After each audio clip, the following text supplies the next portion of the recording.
L'année 2016 venait à peine de commencer que les médias hongkongais et occidentaux, notamment français et anglais, s'emparaient d'une étrange affaire, la mystérieuse disparition de 5 employés de Mighty Current, une célèbre maison d'édition de Hong Kong connue pour publier des livres critiques à l'égard de la Chine. Très rapidement, les autorités de Beijing allaient devenir la cible d'un véritable tir de barrage de la part des médias internationaux. Des médias qui n'avaient guère de doute, les 5 libraires étaient des dissidents et la Chine les avait kidnappés. Mais il y a quelques jours, l'affaire a connu un retournement des plus inattendus. Le public apprenait qu'il y a 11 ans, Gui Minhai, le patron de la maison d'édition Mighty Current et aussi le plus connu des 5 libraires disparus, avait été reconnu responsable de la mort d'une étudiante dans un accident de voiture avant de s'enfuir du territoire.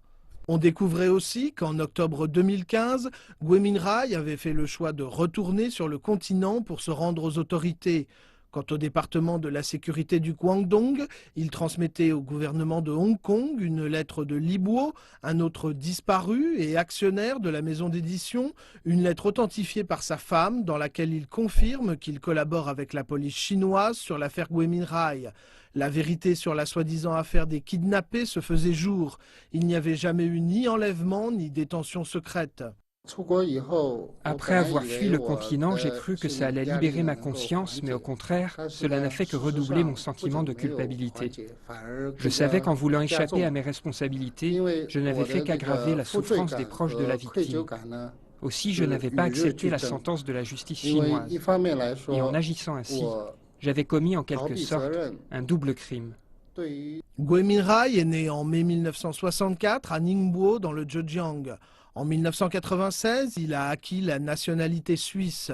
Le 8 décembre 2003, alors qu'il passait en voiture devant une université de Ningbo, il sortait de route et tuait une étudiante. L'enquête judiciaire allait démontrer que Gui Minhai conduisait ce jour-là sous l'emprise de l'alcool. En août 2004, Gui Minhai était condamné par la justice à 2 ans de prison, mais en novembre de la même année, alors qu'il était pourtant interdit de sortie du territoire, il empruntait une fausse identité et quittait la Chine continentale. Devenu un fugitif, Gui Minhai n'était plus en mesure de voir ses parents ou de s'occuper d'eux. Quand ce fils unique apprit que son père était tombé gravement malade, l'envie de retourner au pays et de se rendre à la justice devint de plus en plus obsédante. La décision de revenir en Chine et d'affronter la justice est une décision entièrement personnelle. Je refuse qu'une quelconque personne ou organisation n'interfère dans mon choix ou utilise cette affaire à des fins malicieuses. Comment une simple affaire criminelle a pu être interprétée, déformée au point de devenir une affaire politique au retentissement mondial, voilà qui mérite quelques réflexions.